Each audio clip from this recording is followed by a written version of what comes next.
Hello and welcome to our very first episode of Syria Explained. And this podcast, we're gonna try to go deep in Syria, its history, its politics, and the current events that are happening now after the collapse of Al-Assad regime, and our current new government, what they are doing, and if there is any issues we need to discuss, and as well comparing what we are looking at to different areas or different countries, and trying to bring different aspects and perspectives just to understand the situation from inside and outside as well. And with that, we're gonna have with us our co-host or our guest, Jonas. Would you like to introduce yourself? Sure. Yeah. So I'm an associate professor of political science at the Oslo New University College, and I have been following Syria for a long time. I used to live there in 2009 and 2011 in Damascus and Aleppo, and I conducted research on the opposition in Syria after 2011, and yeah, I'm eagerly watching what is happening now in the country, and also starting a research project that is looking at what is happening now partly, and the media around that. So yeah, I'm excited to be here and talk about what is happening in Syria. Yeah. So we were thinking about what are we going to talk about today, because it's our very first episode, and what's happening now in Syria is a totally changing of everything. Not only the top of the regime, but the military institution, the police institution, as well the parliament. And now in September we're gonna have a new parliament, and then it seems very exciting for us as Syrians. What kind of parliament is it? Is it like like similar to the previous one, or it's a new thing? How does it work? The election, how does it work? We need to go a bit deeper in everything and understand that as well. But before starting with that, we need to understand the history of the Syrian parliament as well. So I think first, like, the parliament started under the French colony in 1919 or 1920, and it was kind of not functioning parliament because it was controlled by the French colony as well, that at that time. And moving forward, and I guess Syria has had, I would say, it really democratic parliament in 1950s to 60s, before the Al-Baath party had control of it. My first question to you: what do you think about the parliament at that time, before the Baath party took control? Yeah. So I'm not an historian. I'm not an expert on this, but from what I've read and what I've understood about that, I think that yes, it's true that the parliament was, one story is that Syria was a parliamentary democracy, ruled by parliament, in that period after independence and then throughout the 50s. But then it was, it's important to note that you had a number of coups even before the Baath party came to power as well.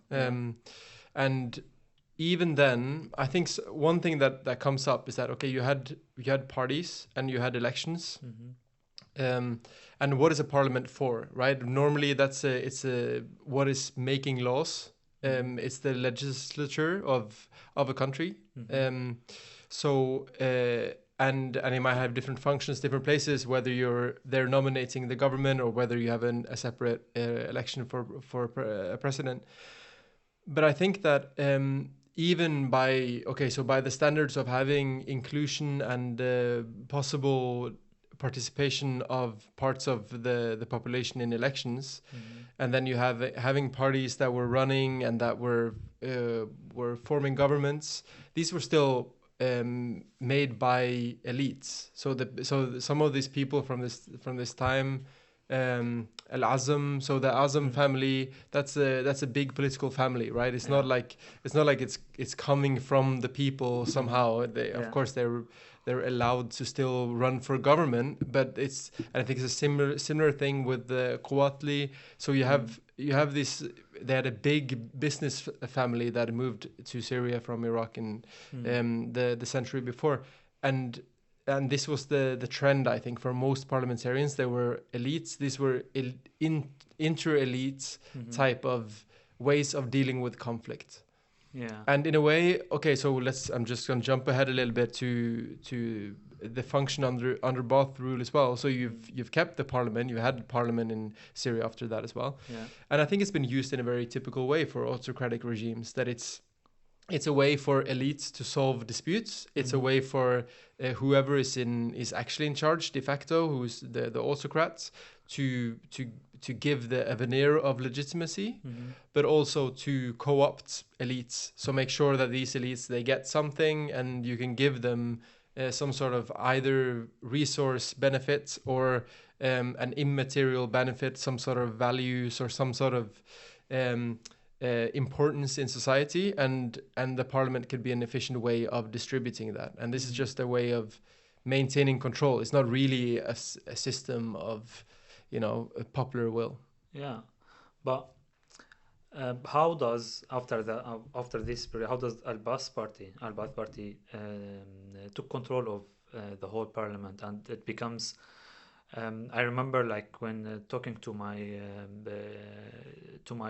elder, like my grandfather and old people in Syria, they told me about how nice it was. One story I've heard about, once the president of the parliament was accused for buying land and how can we say it in English? Doing something to increase the price of it, and then the news talked about that, and he put himself in the parliament, and he asked them to start an investigation about that, and he said that he was ready, if anything of that was right. He's ready to be under the convicted for that, exactly. But when talking about that, I remember when remembering that and thinking about the parliament under the Ba'ath Party and how corrupt it was, and how in my time. Yeah. So trying to understand how does this shift happen? Yeah, I mean, so were your grandparents, were they living under this in this period? I'm trying to figure out. Is this an actual memory they have, or is this like a historical fact that they are? They're remembering that they have heard this afterwards, or did they actually experience it when it happened? I guess they experienced it because my dad is he was born in the 70s, so they would be born. They would be born in 30s or 50s, something like that. Okay, so maybe they had some memory of that period, right? Exactly. Yeah. Yeah, I think there was an element of that this is true, and maybe there was some sort of, it was, for sure you didn't have the same control, and you didn't have the police states and the complete kind of politics of fear that the Ba'ath Party would install later, and that for sure you didn't have that. But I think we shouldn't exaggerate the extent of Syria's democracy before that, both because it was punctured by all of these coups in between, and also because these were elites that seemed to be managing their disputes between them. And this story, it might hold some truth to it, but it might also be a little bit of the story you want to tell about not being corrupt, right? It's like this typical story of just like, if I've ever done anything, just look at it. But this is not how institutions normally work. You're not supposed to deliver yourself to be investigated. You're supposed to just be investigated, right? You're not supposed to be able to escape it. That's right. So it sounds a little bit, but it might be some truth to it. I think there were two major parties at this time, right? That's something I found interesting. That you had the National Party, or الكتلة الوطنية, and then that was the Damascus one. The الجبهة الوطنية التقدمية. Maybe that was that was the one by Kouatli, I think, and then you had the one that was based in Aleppo. That was the popular or the People's Party or something like this. So these were two major parties, but it was hard to find any sort of ideological difference between them. And if I'm a comparative political scientist, I'm interested in like social cleavages and what divides different types of policy preferences, and one of the major preferences tend to be resource redistribution, and the vast majority of people in any country is not really rich. They're not really an elite. So if you have a true democracy of any kind, you're going to have a party that is representing that somehow, or trying to represent that somehow, right? But these seem to be two parties that were dominated by elites, either by old political Ottoman elites of sorts from Damascus, or they were merchant elites from Aleppo. So that just seemed to be the case that I would say that's a clear limitation to that period. But it's not the same. I mean, it's not the same as what happened after with the Baath Party. Maybe not as brutal, and certainly not as controlling. And the parliament was reduced to being a rubber stamp after that. It was just fulfilling the duty of the Assad family after that, right? Yeah, exactly. And as well, talking about elites, like in every country there is like elites and parties like who collaborate together to achieve some goals. But what's interesting about the Baath Party, what we call in Arabic, we don't say Majlis al-Sha'b, we say Majlis al-Tasfiq, which is not People's Assembly, but Yes Sir Assembly. Right, so they are there just for cheering, and I remember in 2011 when Bashar al-Assad gave his first talk after the Arab Spring. One from the assembly, he show up and start saying, "You are like the Arab region is not enough for you, Mr. President. You should rule the world in its entire." And that's. And we just laugh about it, and because what kind of assembly is it?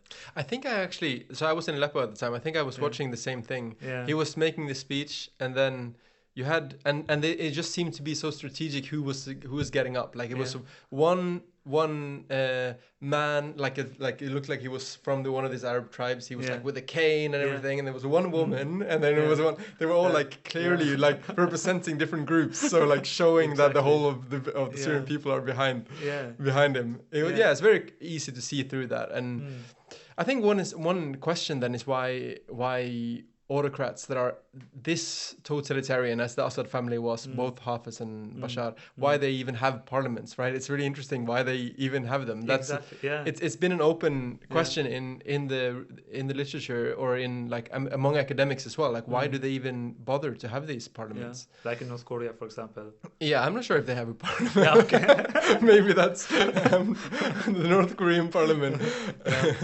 But many do, and I mean just the fact that Syria was that totalitarian that they had a parliament. And I think one way is to co-opt elites. You're trying to get people who mean something, and they have some sort of drive, and you get them in. And I think there are some examples of this, like Riyad Saif, this opposition politician now. He's known to have been leading the opposition in Syria after the revolution, but or after the protest started. But he used to be a parliamentarian, and it was not because maybe he had some ambition of going against Bashar. That's at least the story afterwards, and maybe that was. But it was clearly from the inside trying to push things. It wasn't as an actual opposition party, right? And then he resigned, and he completely defected after probably realizing that this was just a rubber stamp parliament. Yeah, right. But I think like when it comes to Riyad Seif, I'm not sure about that, but I think what he meant to do is he meant to if I can't go against, let me be in the system and try to Yeah. like to fix whatever I can fix, Right. right? So this is as well. It's something a lot of Syrians who is like I guess not only in the parliament but in different ministries and institutions try to do, because they always saying, okay, if I go, someone worse would be here instead of me, and do like I mean, yeah. it's also a classic dilemma in in Yeah. autocracies. It's the boycott participation dilemma. Like, do you boycott the whole thing because it's you're just legitimizing something that is completely atrocious, or are you going to try to participate and Change make from it inside. change Yeah. from the inside? And I think there was like there was an idea of that change is possible from the inside in Syria at the time. Yeah. Or at least in the early 2000s with the Damascus Spring and that idea. That was not only Riyad Seif, there was a large part of the opposition that were hosting these events, and they were having these discussion groups, and they were hoping that they could be working with the regime to change the regime. Yeah, but it didn't happen. But Yeah. I have actually an interesting question, because we're gonna talk about the parliament right now, and how does it build itself. But going back to Hafiz al-Assad, how can a person like Hafiz al-Assad control the whole parliament and have a word, or like he's like have the power of controlling the whole thing? How people like when studying, because you study comparative politics, how can such people control like I guess it was 240 person in the parliament, and yeah. But I mean, I guess I'm not sure if they had any elections. Did they actually have elections with participation for this parliaments? Maybe they said they did, but probably they were not. If they were, I mean, there's a lot of things in there. If they were free and fair, which I doubt they were, then he could control who was nominated, who could run for these elections, and you wouldn't run for these elections if you were truly against him. Exactly. If you were, then you were taken out already by the intelligence, or somehow you were just not part of it, right? So it's a competition of being loyal. It's a competition of showing that loyalty, and then in as a reward, you're getting the seat as a parliamentarian, and you might be getting all kinds of benefits. You know, exactly. that the dictator is awarding you. So that is part of the game. It's not like it's hard to take control over the parliament if you've taken complete control over everything in the state apparatus for 40 years. Then you don't really. I mean. Then it's not a hard thing to take control over those people. Those people are the ones you select. This is how you stay in power. It's not a challenge to your power. Yeah, right. Yeah. Okay, moving forward, because it's happening again. It's happening again. Yes. It's happening again. And now I want to just ask about one thing before talking about the current situation. I want to understand how the world, when the Hafiz al-Assad died, and then Bashar al-Assad bring the whole parliament to vote to change the constitution, to lower the age of the president, so Bashar al-Assad can be the president. Yeah. How does the world look at it, and how? Oh, I think I mean, this is something that I think is kind of interesting. When you're having a parliament like this, it's kind of a part of the reason might be to get legitimacy abroad, but I don't think there was anyone who would think that it was any sort of like democratic legitimacy to the Syrian government. But this is, I mean, democracy is a little bit of it's an ideal that was popular, at least it used to be popular. It doesn't seem to be so popular in the world right now, but it used to be popular after, the fall of the Soviet Union, and that kind of the optimism of the 90s. That was like this idea that everyone could agree upon was something they wanted to talk positively about, and for some autocratic regimes it was just using democratic terms and or pushing forward these institutions, but not really having the substance that go with it. And I think from abroad it's also been cherry picked, like the extent to which they care about states being democratic. Of course, there are a lot of countries that have a lot of Western partners that are not democratic at all. So I'm not sure if they necessarily cared. I think it was more an issue of whether it was seen as a hostile state internationally, more than it being democratic or autocratic. You had, they were friends with Mubarak in Egypt, and he was also autocratic. It was that was not the main issue, I think. I mean, makes sense. Yeah. Okay. Now the current situation. Yes. So in September we're gonna have a new parliament. That's gonna be 210 persons. 30% of them would be appointed by Ahmad al-Shara, the current president, and the rest, the 70%, would be appointed of I don't know. The mechanism was very hard to understand, actually. Yes, but I think actually we can say 100% of them will be appointed by Ahmed al-Shara. Oh, but that's what I would say. That's Okay. from what I've understood. Okay. But yes, 30% or whatever is directly by him, Okay. and the rest is indirectly by him, Mm-hmm. because he's appointing Mm-hmm. some sort of elective body Mm-hmm. that is then selecting 3 persons from each district Mm-hmm. that are again selecting 50 or 100 or something from their part, and they have all these rules for who they are, right? Yeah. So they have to have an university education, they no criminal record, or and they need to be a Syrian citizen, and all of those things. They have a lot of criteria for them. But in the end, who are they appointed by? They're all like, it's all trickled down from the president, right? He's appointing someone who's appointing someone who's appointing someone who's in the end selecting someone, or like are voting. Like in the end, we're ending up with 6,000 or 7,000 people who can vote, but these people are selected indirectly by the president, and they're voting for the people who are going to parliament. Yeah. Right. So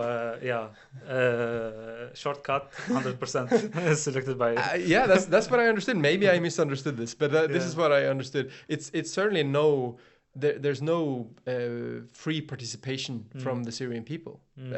People are not going to go to the polls. No, that's obvious. They said that it's indirectly election, and that's because they have some reasons for that. Some, for example, there's a lot of refugees who don't have papers. A lot of people out of the country. A lot of people who refused within Syria. So people who's like originally from Damascus but live in Idlib or in Aleppo, and it's very messed up. So, and this is why they can't have like a direct election. Yeah. And they said this is why we have this mechanism, so we can secure that we have like really good representing all Syrians. So what do you think about that? I mean, these are valid reasons. There are a lot of reasons why holding a free election would not solve anything for Syria right now. I can understand that, and I think it's not really democratization is not really just about holding elections. It is a very important mechanism for people to have their say. It's the most important mechanism for having their political say. But it is also resting on a lot of other things that need to be there. You need to know who's running. You have to have a lot of information about what they are going to do or what they promised to do. You need to have a media that is really following that and informing well, and and are also interrogating them, so they don't have to go to the parliament and say like, yeah, investigate me. They are actually being investigated by journalists already, and they can't escape it. And you need all of those things to be present. And it's safe to say that a lot of them are not present now, and a large part of the Syrian population are living in dire economic circumstances and in a very unstable security context, and holding what would probably be very polarizing elections now, given the violence we've seen in Syria. It would probably not be a good idea. So I'm not saying that this is the wrong choice and the right choice would be to completely open. But I also just want to push back against any sort of suggestion that this is an election. Because yes, someone is voting, but it's not like it shouldn't be compared to the parliamentary election that we're having in Norway right now. That's it's not like popular participation in any way. But okay, last question. What kind of other mechanism could be used in this situation? Like thinking about Syria, is there any other examples we can bring from other countries, or what's the right? I think that this this might not be such a bad solution to include parts of the civil society and academics and those who might have some competence on certain areas, and have them participate. But I mean, like we've seen in the past in Syria, a parliament doesn't mean influence. So just being a part of a parliament doesn't mean that you have any say. So I'm just a little bit skeptical of whether the president is going to accept this. Is he going, like, is this going to be a consultative parliament, or is it going to be a parliament that has any sort of actual power? And I really doubt that he's going to give away that power to the parliament. I think it might be a rubber stamp. It might be someone who's just playing along. It might be someone who's giving some conciliation, some advice, but in which he has the final say. And that is ultimately that's going to be problematic. It might not be that problematic now. There's a lot of things to be solved, and it might be messy to introduce a lot of different parties and factions to be fighting over the way forward. Maybe it's a good time for some decisive action in some ways. But it's always a problem if someone has too much control over a state. Exactly. And we already have the culture of like this parliament who have no say. The institutions and the norms and everything have been cultivated in that direction for so many years. Yeah, exactly. Okay, we hope the best for Syria. And, yes. Thank you for being with us today. Maybe we meet next time for another topic. I hope so. Thank you. Please share, subscribe, and tell your friends about this podcast. See you next time.